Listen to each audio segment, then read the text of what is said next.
안녕하세요. 오경 스님입니다. 오늘은 금강경 제 28장 불수 불탐분을 하겠습니다. 전번 시간에는 불수 불탐분 중에서 일체법 무아라고 했을 때 이 무아에 관해서 좀 자세하게 알아봤습니다. 경문을 한번 다시 보도록 하겠습니다. 수보리 약보살 2만 항아사 등 세계 7보 이용보시 약부유인 지일체법 무아 득성어인.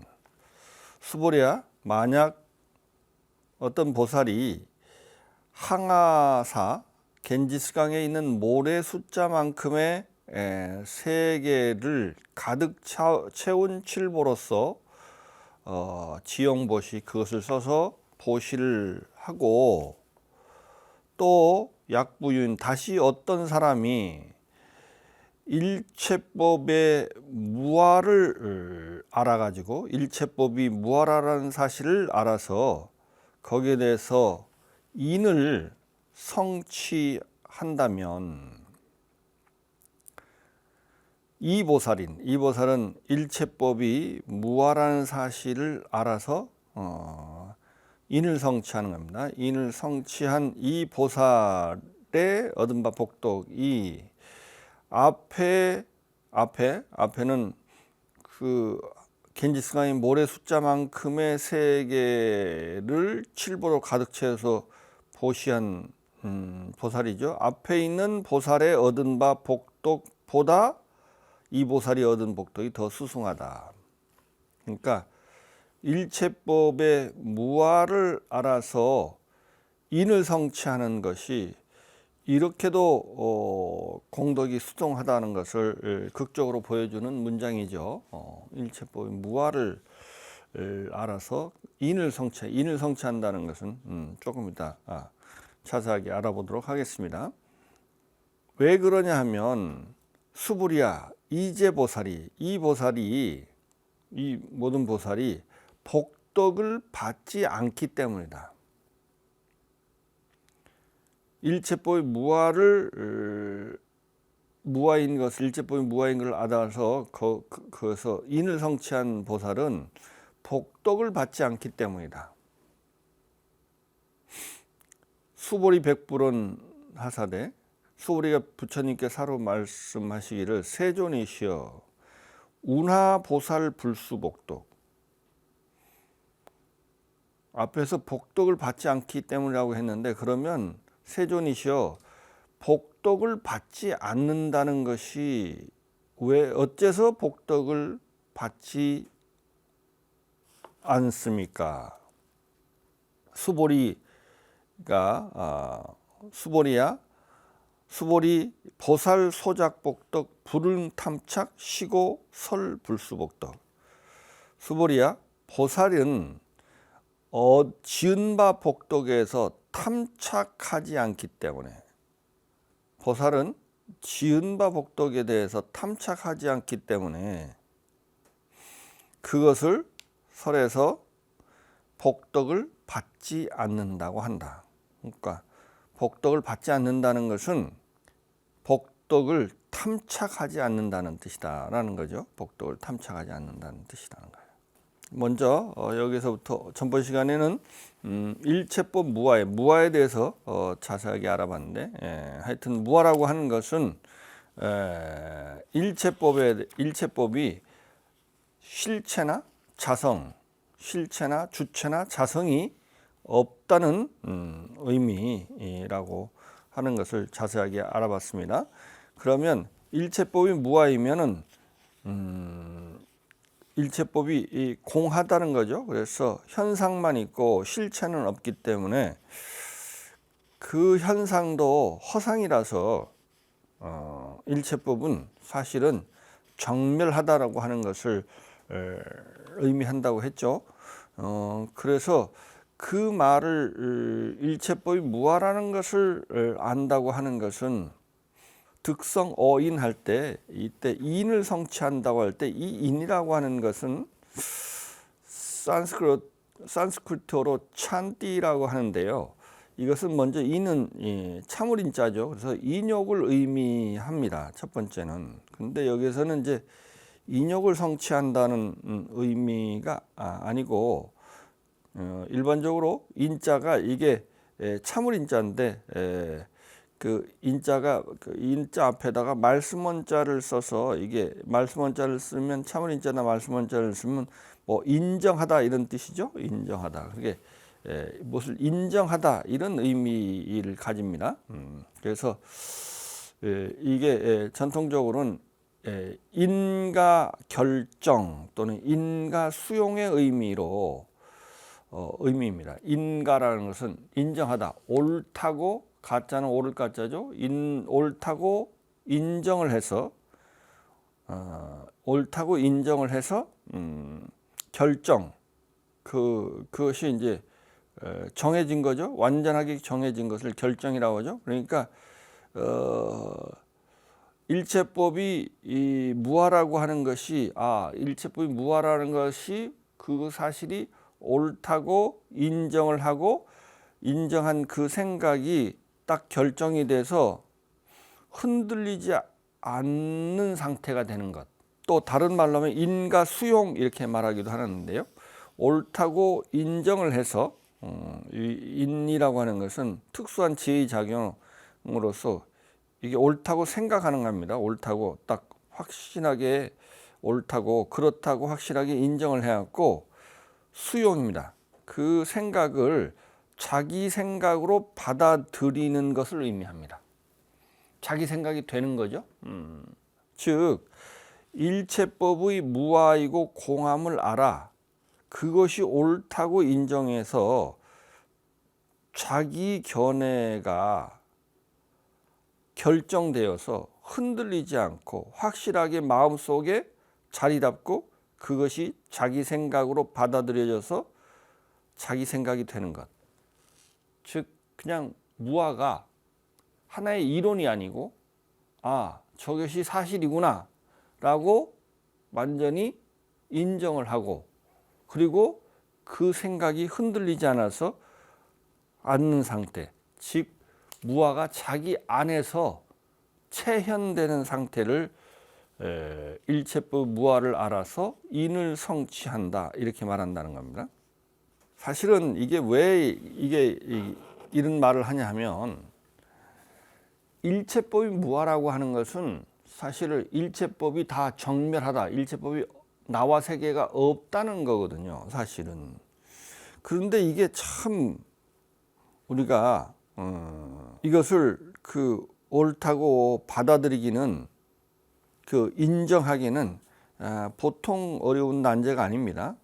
우리는 일체법이 무아이고 공하다는 말을 들으면 먼저 나와 세계가 내 눈앞에 이렇게 생생하게 펼쳐져 있는데 내 눈으로 이렇게 확인되고 나만 그렇게 생각하는 게 아니고 나만 그렇게 생각하는 모든 사람이 나와 세계가 내 눈앞에 펼쳐진 이 나와 세계가 있다고 하는 것에 대해서 의심하는 사람이 없는데 이 생생한 현실을 이게 허망한 꿈이고 다 환히 어서 이것이 다 없는 것이다 라고 하는 말을 들으면 심정적으로 옳다고 받아들여지기가 대부분 사람한테는 이게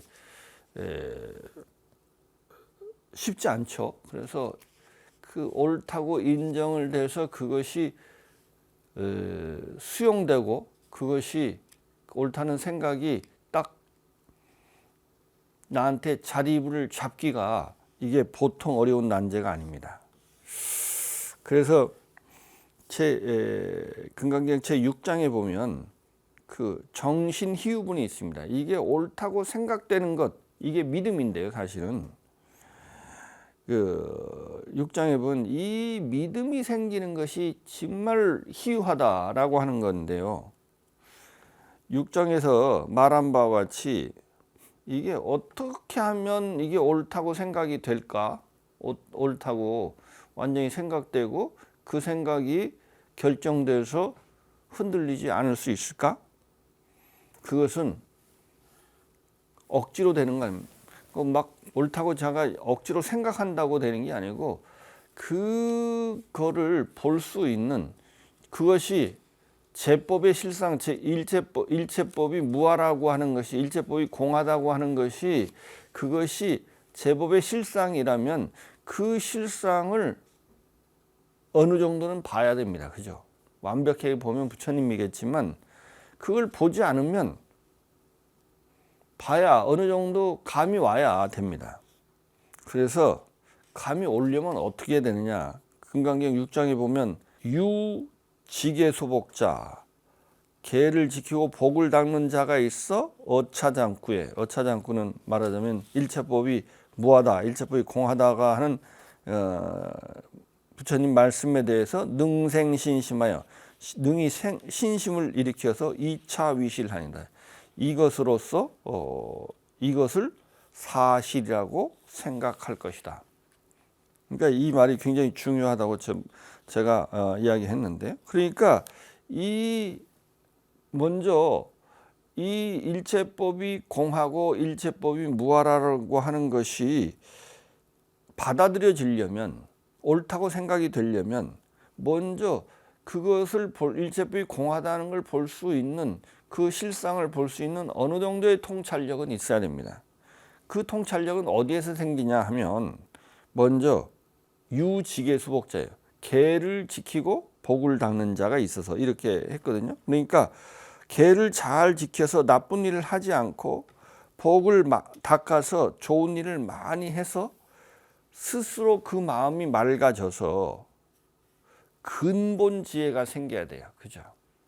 마음이 맑아지면, 마음이 맑아지는 것은 번뇌와 말하자면 번뇌와 망상을 없애는 참선보다 더 중요한 것은 착한 일을 많이 하고 나쁜 일을 하지 않아서 업을 청정히 하면 업이 마음을 만들기 때문에 업이 청정하면 마음이 청정해집니다.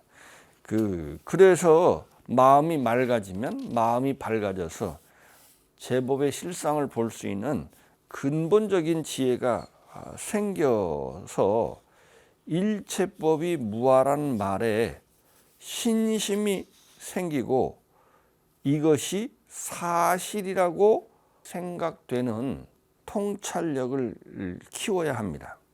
이제 수행의 첫 번째는 지계수복입니다. 지계수복. 제가 자주 인용을 했죠. 부처님이 칠불통계라고 하는 것에 보면 모든 부처님, 7부처님이 모두 공통적으로 가르친 부처님의 가르침, 제악막작하여 중성봉행하여 제악막작하고 중생봉행하여 자정기이하니. 그러니까 악이라는 악은 짓지 않고 선이라는 선은 받도록 행해서 스스로 그 마음이 맑아지는 것. 이게 모든 부처님께서 가르친 가르침입니다. 여기에서 근본 지혜가 생긴다는 거죠. 근본 지혜가 생긴다는 겁니다. 여기에서 마음이 맑아지면 마음이 밝아져서 실상을 볼 수 있는 근본 지혜가 생깁니다. 근본 지혜가 생겨서 실상을 조금이라도 볼 수 있는 힘이 생기는 것을 신심이 생긴다 이렇게 말하는 거예요. 불교에서 신심이라고 하는 것은 부처님 무슨 말을 하면 부처님 말은 그렇게 우리가 그렇게 합리적 이성으로 우리가 생각해서 그렇게 이해될 수 있는 성질이 이것이 아닌 것들이 많습니다. 대부분 합리적이긴 하지만 특히 부처님의 근본 가르침인 공무와 연기는 불가사의한 측면이 있어요. 우리의 합리적 이성으로 이해할 수 없는 측면이 있습니다. 그것은 이 금강경의 주장과 같이 반야지혜가 있어야 돼요. 지혜. 반야지혜라고 하는 것은 이게 근본적인 세상의 실상을 볼 수 있는 통찰력이 있어야 일체법이 공하다고 하는 것이 사실은 드러날 수 있어요. 그래서 이 공의 이치는 우리의 합리적 이성만으로는, 우리가 합리적 이성으로도 일단 합리적 이성으로 다가가야 되겠죠. 근데 합리적 이성만으로는 이해할 수 없는 측면이 많습니다. 합리적 이성만으로는 이 공돈을 이해할 수 없고 수행을 통해야 돼요. 그러니까 수행이라는 것은 다른 게 아니에요. 첫 번째 개정의 사막이죠. 보시지계를 하는 거예요. 지계 수복을 하는 거예요. 그것에 의해서 우리가 마음이 밝아져서 근본적인 실상을 볼 수 있는 그 통찰력이 생겨야 되고요. 그 다음에는 뭐냐면 중국의 어느 선사가 사람이 가서 물으면 언제나 무슨 말을 묻든지 딱 하나의 대답만 했다고 합니다. 방하착, 내려놓아라. 집착을 내려놓아라 라고 하는 겁니다. 무슨 말이냐면 놓아야 보입니다. 우리가 보려고 하는 것은 나와 세계와 우리의 삶입니다. 내가 나를 보는 것이고 세상인 내가 세상을 보는 것이고 삶 속에서 우리의 삶을 보는 것입니다. 그렇기 때문에 쥐고 있으면, 집착하고 있으면, 그것에 조금이라도 욕심이 있으면 안 보인대요. 그러니까 방하착이라고 하는 것은 놓으라는 건데요. 집착을 놓으라는 건데요. 아무리 가까이 있는 물건도 손 안에 쥐고 있는 한 보이지 않습니다. 그 손을 꽉 쥐고 있는 손을 놓아야, 손바닥을 펴야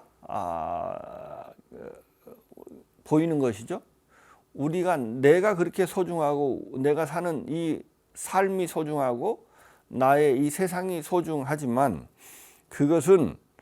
그것에 대한 집착을 내려놓지 않는 한, 그것을 꽉 쥐고 있는 한 절대로 그 실상을 볼 수가 없다는 겁니다. 그래서 집착을 내려놓아라, 욕심을 내려놓아라고 하는 겁니다. 그래야 보인다고 하는 거죠. 그리고 그 바탕 위에서 제법의 실상을 집요하게 사유하고 관찰하는 선정력을 키워야 됩니다.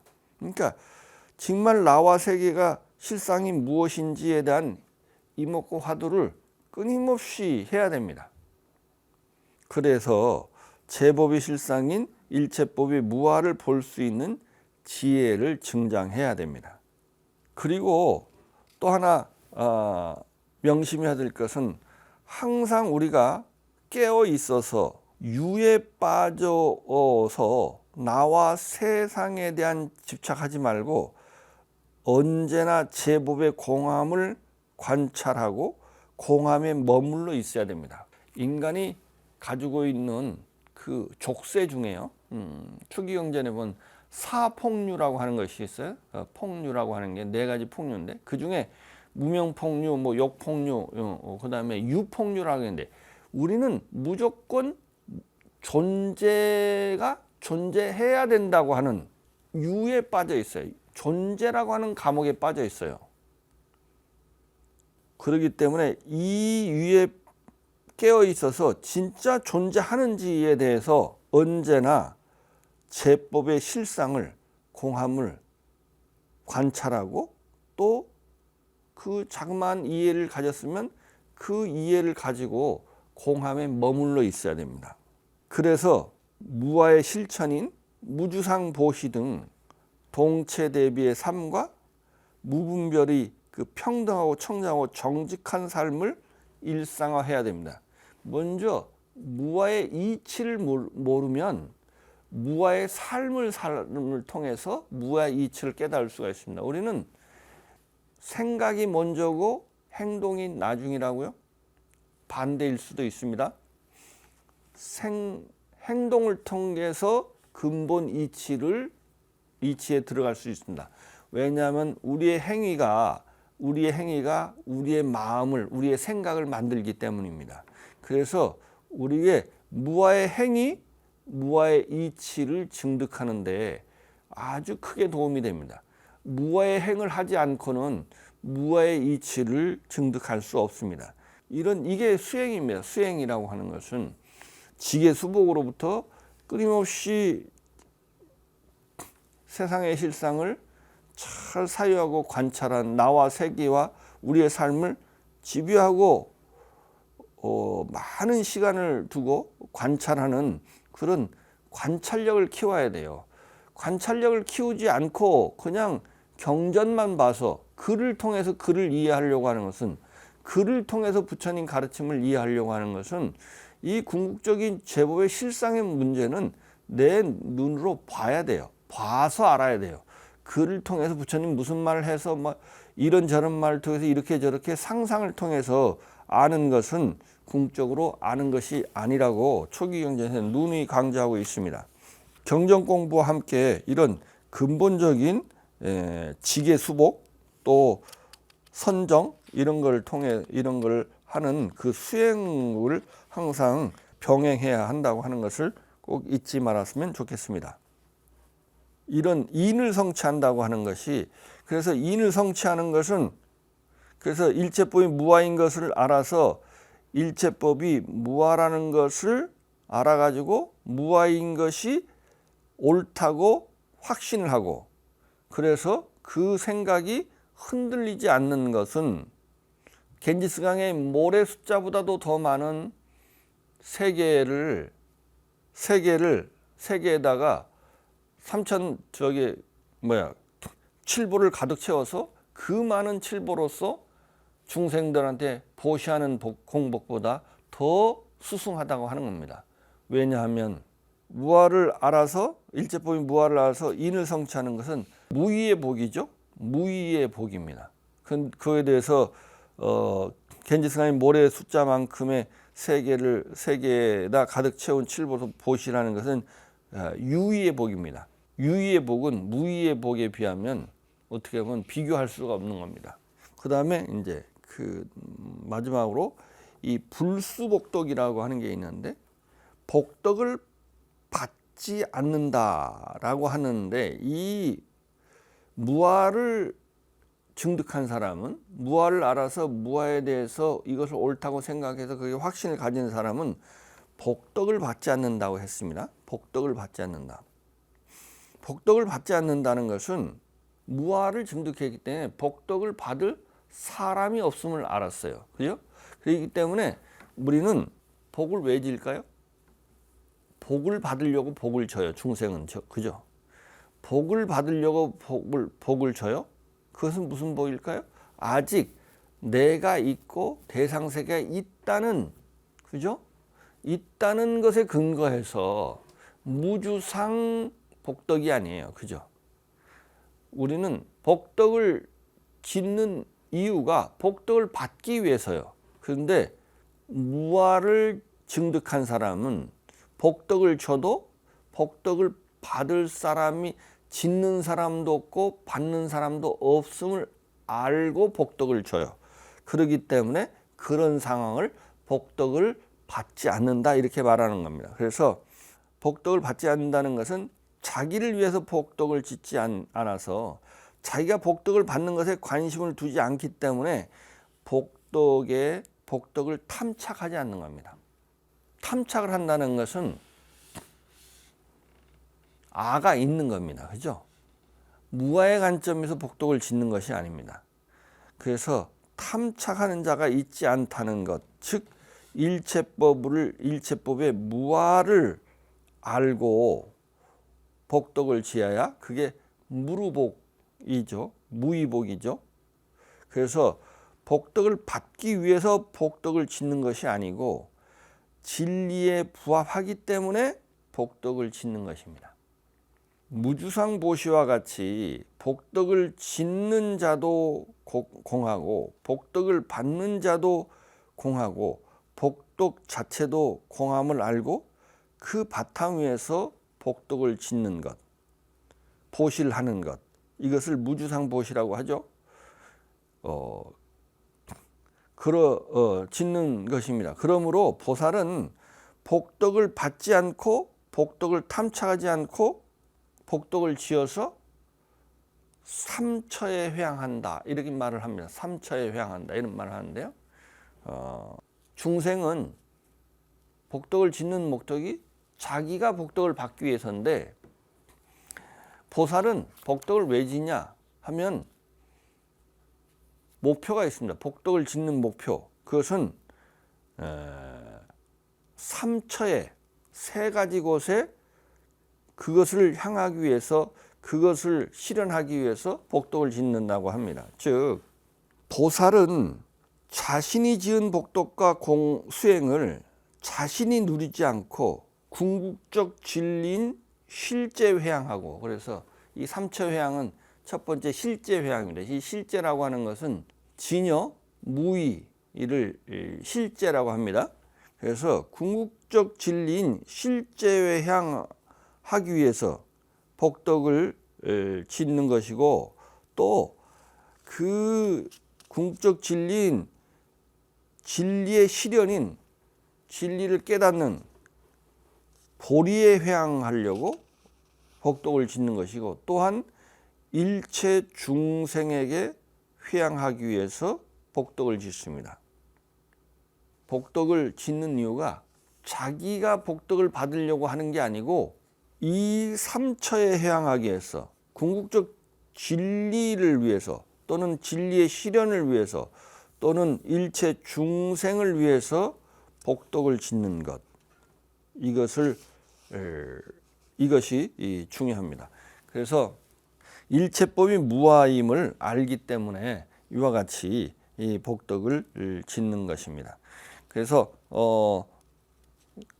이제 우리의 삼처 회양이라는 게 있는데요. 이것이 뭐냐면 우리의 모든 선행과 수행은 목표가 있습니다. 그 목표를 삼처라고 하는 겁니다.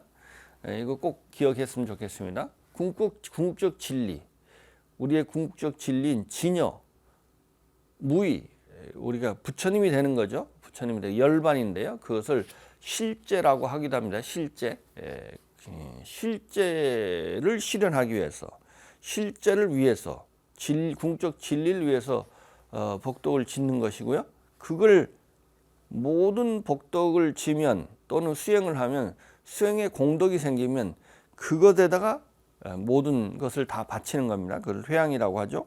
그 다음에 궁극적 진리의 실현인 깨달음을 위해서 복덕을 짓는 것이고요. 그 다음에 부처님이라고 하는 것은 다른 말로 하면 일체 중생입니다. 일체 중생을 이롭게 하기 위해서 복덕을 짓는 겁니다. 그래서 일체 중생에게 회양한다. 그래서 실제 회양, 보리 회양, 중생 회양, 이것이 삼처 회양입니다. 이것이 우리의 수행자의 모든 수행과 선행의 목표가 이 세 가지로 하는 것을 꼭 잊지 말았으면 좋겠습니다. 장을 넘어가도록 하겠습니다. 다음 장 28장입니다. 29장입니다. 29장은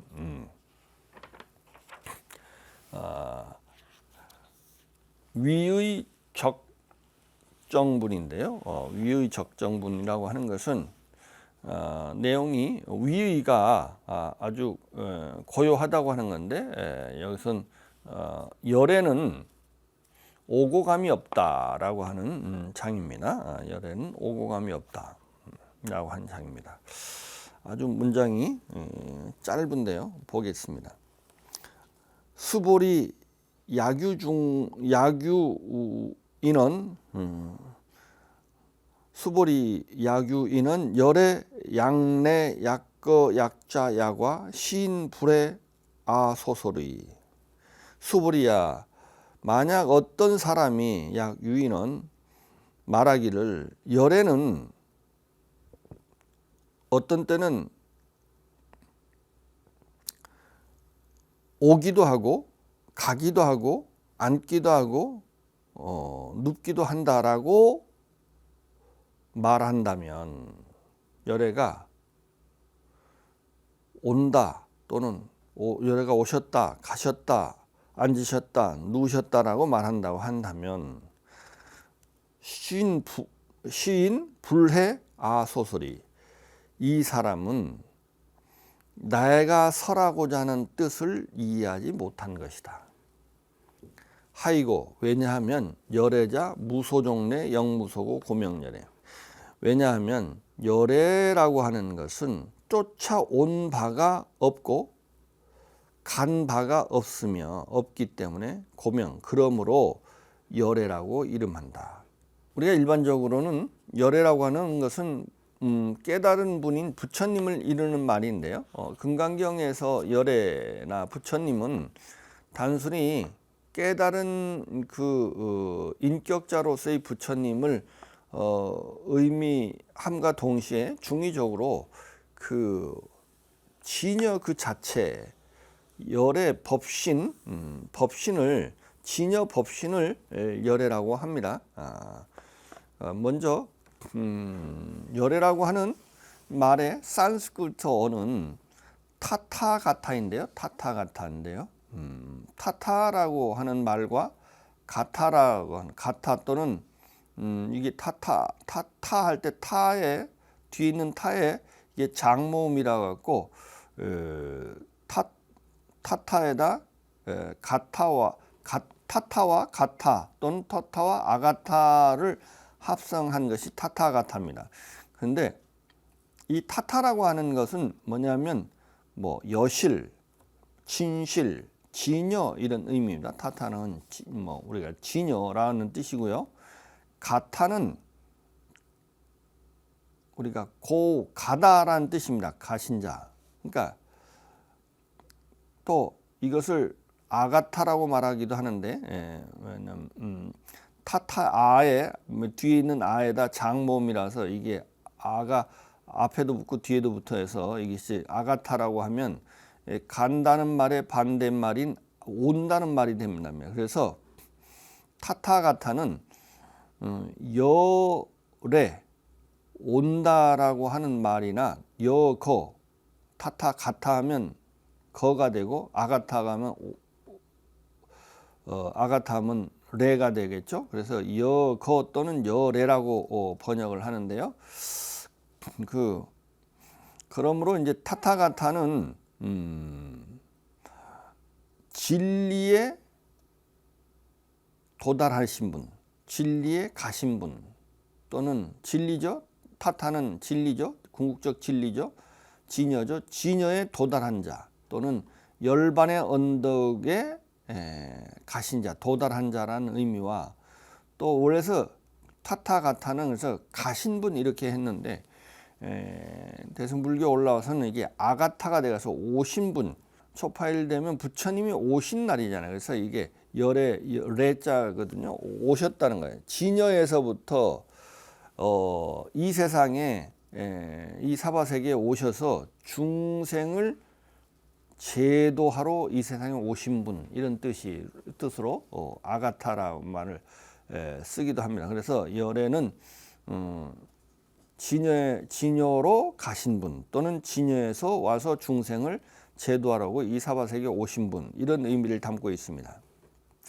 근데 이 장에서 열애라고 하는 것은 이제 오고 감이 없다. 그래서 열애는 오신 분이든 가신 분이든 이런 의미인데 여기서는 오고 감이 없다는 이야기를 했는데요. 이 말의 의미는 뭐냐면 이 장에서 열애라고 하는 것은 진여 법신 자체를 열애라고 합니다. 그래서 열애는 중생들의 눈으로 보면 그 열애 부처님이 이 세상에 오시거나 또는 진리를 깨달아서 진여 이 세상으로부터 진여 열반 생사윤회 세계에서부터 열반의 저쪽 언덕으로 가신 분이거나 이런 의미인데요. 중생으로 보면 그런데 그래서 열애는 상으로 보면 오공함이 있지만 그 성품으로는 오공함이 없이 상주하는 것입니다. 진여 법신의 특징을 열반의 사덕이라고 열반의 사덕이라고 하는데 열반의 사덕은 상락아정입니다. 열반, 무의, 진여는 유의법과 달리 유의법은 무상하죠, 고의죠, 무아이죠, 오염되어 있습니다. 사바세계입니다. 그런데 열반은 항상하고요, 즐거움이고요, 자성과 실체가 있고요, 청정합니다. 그래서 이제 유의의 반대 개념 이렇게 말하는 것 자체도 조금 어폐가 있긴 한데요. 그래서 그래도 하여튼 그 열반 무의 진여의 세계를 이 네 가지 상락아정의 네 가지 특징이 있다고 합니다. 조금 그것을 더 설명해 보면 법에는 유의와 무의법이 있다고 우리가 말하지만 실제로는 유의법은 인연의 화합에 의해서 생기하고 소멸하는 것이므로 실체가 없이 상만 있는 것이므로 있는 것 같지만 있지 않은 겁니다. 그죠? 있는 것 같이 보이는 거죠. 그래서 그 있는 것 같이 보이는 상만 있는 겁니다. 그래서 그 상이 허상이라는 거죠. 허상. 꿈과 같이 하죠. 있는 것 같지만 있는 것 같이 보인다는 의미에서 상이 있다는 겁니다. 그 상이 그 의미를 가지려면 실체가 있어야 하는데 실체가 없이 모습만 있어요. 이게 그 꿈속에서 본 금송아지 같이 모습만 있고 실제는 아무것도 없어요. 그러니까 유의법은 그렇게 있는 것이기 때문에 이 유의법은 있는 게 아니죠. 없는 거죠. 사실은 유의법은 말로만 있는 거지. 있는 것 같이 보이는 거죠. 이게 가짜 존재죠. 가짜. 그런데 대해서 오직 무의법인 진여만이 상주하여 있는 것입니다. 이게 무의는 그런 것에서 만들어진 우리의 무명업식에서 만들어지지 않은 무의법만이 언제나 무의 진여만이 언제나 상주하여 있는 것입니다. 그러므로 그 무의 진여로서의 진여 법신으로서의 부처님은 언제나 있는 거죠. 우리 중생의 눈에는 부처님이 돌아가시기도 하고 부처님이 이 세상에 오시기도 하지만 상으로 보면 오고감이 있지만 그 본성에서 보면 오고감이 없이 상주하는 것이 진여 법신의 실상입니다. 이 이야기를 지금 이렇게 경전에서 이렇게 말하고 있는 것이죠. 즉 열애라고 하는 것은 열애는 진여로부터 온 또는 진여를 증득한 진여로 간 이렇게 이런 의미가 있지만 궁극적인 그 열애인 진여 법신으로서의 열애는 오고감이 없습니다. 언제나 항상 시방삼세 제망차례 상주일체 불타양입니다. 시방사 언제 어디에나 항상 주하시는 불타양, 이 열의 법신으로서의 부처님을 항상 이렇게 말하고 있죠. 이 대승불교에서 말하는 부처님은 이렇게 인격 깨달은 자라고 하는 것은 인격자로서의 부처님을 의미하는 게 아니고 이렇게 열의 법신으로서의 궁극적인 그 체로서의 부처님을 의미하는 거야. 그래서 이 열에는 오고감이 없어서 쫓아서 온 바도 없고 간 바도 없어서 그러기 때문에 열애라고 한다. 그러니까 우리 눈에 보기에는 부처님이 오고감이 있지만 궁극적 진리라고 하는 진여 차원에서는 오고감이 없는 그 부처님 법의 실상을 봐야 한다고 하는 것이 이 장의 내용입니다. 오늘은 여기까지 하겠습니다. 감사합니다.